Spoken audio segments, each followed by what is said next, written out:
ಶುಭೋದಯ, ನಮಸ್ಕಾರ. Welcome to YoYo Kannada. ಬನ್ನೀಗ ನೋಡೋಣ ಹವಾಮಾನದ ವರದಿ. ರಾಜ್ಯದ ಹಲವು ಭಾಗಗಳಲ್ಲಿ ಧಾರಾಕಾರ ಮಳೆಯಾಗಲಿದ್ದು, ಹವಾಮಾನ ಇಲಾಖೆಯು ವಿವಿಧ ಜಿಲ್ಲೆಗಳಿಗೆ ಯೆಲ್ಲೋ ಅಲರ್ಟ್ ಘೋಷಣೆ ಮಾಡಿದೆ. ರಾಜ್ಯದಲ್ಲಿ ಬೆಂಗಳೂರು ಸೇರಿದಂತೆ ವಿವಿಧ ಕಡೆ ನಿನ್ನೆ ಉತ್ತಮ ಮಳೆಯಾಗಿದೆ. ಅದೇ ರೀತಿ ಇಂದು ಮತ್ತು ನಾಳೆ ಕೂಡ ಹಲವು ಜಿಲ್ಲೆಗಳಿಗೆ ಭಾರಿ ಮಳೆಯಾಗುವ ಸಾಧ್ಯತೆಗಳಿವೆ. ರಾಜ್ಯದ ಕರಾವಳಿ ಹಾಗೂ ದಕ್ಷಿಣ ಒಳನಾಡಿನ ಹಲವು ಜಿಲ್ಲೆಗಳಲ್ಲಿ ಭಾರಿ ಮಳೆಯ ಸಾಧ್ಯತೆ ಇದ್ದ ಹಿನ್ನೆಲೆಯಲ್ಲಿ ಯೆಲ್ಲೋ ಅಲರ್ಟ್ ಘೋಷಣೆ ಮಾಡಲಾಗಿದೆ. ದಕ್ಷಿಣ ಕನ್ನಡ, ಉತ್ತರ ಕನ್ನಡ, ಉಡುಪಿ, ಶಿವಮೊಗ್ಗ, ಚಿಕ್ಕಮಗಳೂರು ಹಾಗೂ ಕೊಡಗು ಜಿಲ್ಲೆಗಳಲ್ಲಿ ಹೆಚ್ಚಿನ ಮಳೆಯಾಗಲಿದೆ ಎಂದು ಹವಾಮಾನ ಇಲಾಖೆ ಮುನ್ಸೂಚನೆಯಲ್ಲಿ ತಿಳಿಸಿದೆ. ಇಂದು ಬೆಂಗಳೂರು ನಗರ, ಬೆಂಗಳೂರು ಗ್ರಾಮಾಂತರ, ಚಿಕ್ಕಬಳ್ಳಾಪುರ, ಕೋಲಾರ, ಮೈಸೂರು, ಮಂಡ್ಯ, ಹಾಸನ, ತುಮಕೂರು, ರಾಮನಗರ, ದಾವಣಗೆರೆ, ಚಿತ್ರದುರ್ಗ, ಹಾವೇರಿ, ಗದಗ, ಧಾರವಾಡ, ಬೀದರ್, ಬೆಳಗಾವಿ, ವಿಜಯನಗರ, ಚಾಮರಾಜನಗರ, ಯಾದಗಿರಿ, ವಿಜಯಪುರ, ರಾಯಚೂರು, ಕೊಪ್ಪಳ ಹಾಗೂ ಕಲಬುರಗಿಯಲ್ಲಿ ಸಾಧಾರಣ ಮಳೆಯಾಗುವ ಸಾಧ್ಯತೆಗಳಿವೆ. ಇನ್ನು ಕರಾವಳಿ ಭಾಗದಲ್ಲಿ ಮೀನುಗಾರರು ಸಮುದ್ರಕ್ಕೆ ಇಳಿಯದಂತೆ ಎಚ್ಚರಿಕೆ ನೀಡಲಾಗಿದೆ.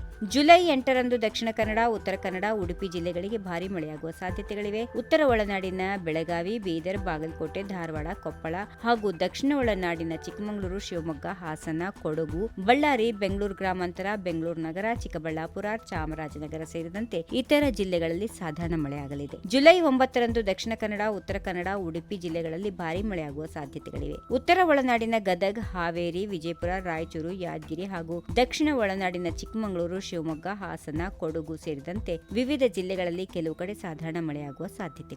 ಜುಲೈ 10 ಮತ್ತು 11ರಂದು ಕರಾವಳಿ ಜಿಲ್ಲೆಗಳಲ್ಲಿ ಬಿರುಸಿನ ಮಳೆಯಾಗುವ ಸಾಧ್ಯತೆಗಳಿವೆ. ಉತ್ತರ ಒಳನಾಡಿನ ಬೆಳಗಾವಿ, ಬೀದರ್, ಬಾಗಲಕೋಟೆ, ಧಾರವಾಡ, ಕೊಪ್ಪಳ, ಕಲಬುರಗಿ, ಗದಗ, ಹಾವೇರಿ ಮತ್ತು ದಕ್ಷಿಣ ಒಳನಾಡಿನ ಬಳ್ಳಾರಿ, ಬೆಂಗಳೂರು ಗ್ರಾಮಾಂತರ, ಬೆಂಗಳೂರು ನಗರ, ಚಿಕ್ಕಬಳ್ಳಾಪುರ, ಚಾಮರಾಜನಗರ, ಚಿತ್ರದುರ್ಗ, ದಾವಣಗೆರೆ, ಮಂಡ್ಯ, ಮೈಸೂರು, ಕೋಲಾರ ಸೇರಿದಂತೆ ವಿವಿಧ ಜಿಲ್ಲೆಗಳಲ್ಲಿ ಹಗುರದಿಂದ ಸಾಧಾರಣ ಮಳೆಯಾಗುವ ಸಾಧ್ಯತೆಗಳು ಇವೆ ಎಂದು ಹವಾಮಾನ ಇಲಾಖೆ ತಿಳಿಸಿದೆ.